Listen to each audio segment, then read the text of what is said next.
Steak in the house! Ah, Anong klaseng steak yan, Mitz? Top sirloin. ha? Wow. Sirloin? Talaga naman sosyal. Kasi gumawa ko ng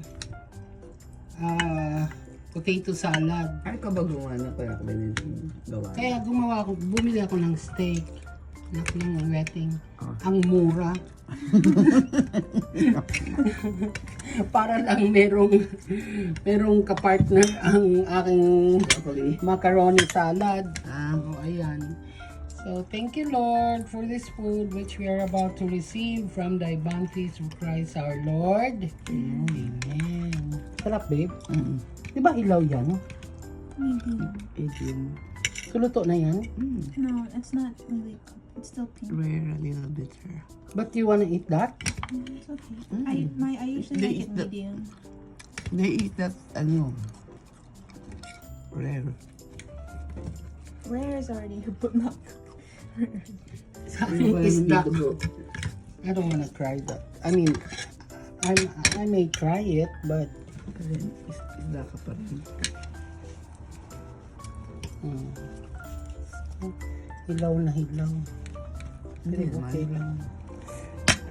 You want fried rice, babe?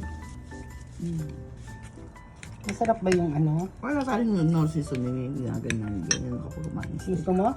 Pag kumain ako ng steak. Social talaga itong asawa ko. May North seasoning pa. Merong North seasoning. Okay. Dalawa kaming nag-serve sa kanya. Ha? Sabi mo, Mitch, mayroong ano, See you A1? guys later. Mayroong kang Thank A1 you, Lord, sauce? for this Ano, food, Kala mo which we are about to mayroon. receive from thy bounty through Christ our Lord. Amen. Happy lunch. Ano Happy kasi ako, ang Sunday. pandasa ko. So this is my first bite. Avocado, everything on it.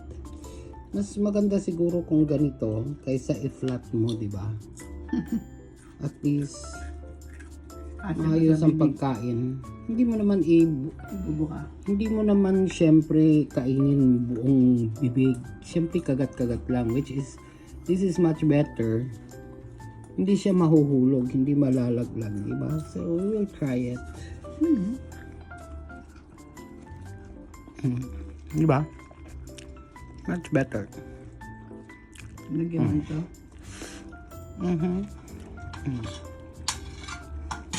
Ano? Kain mo na ako, ha? See you later. Bye.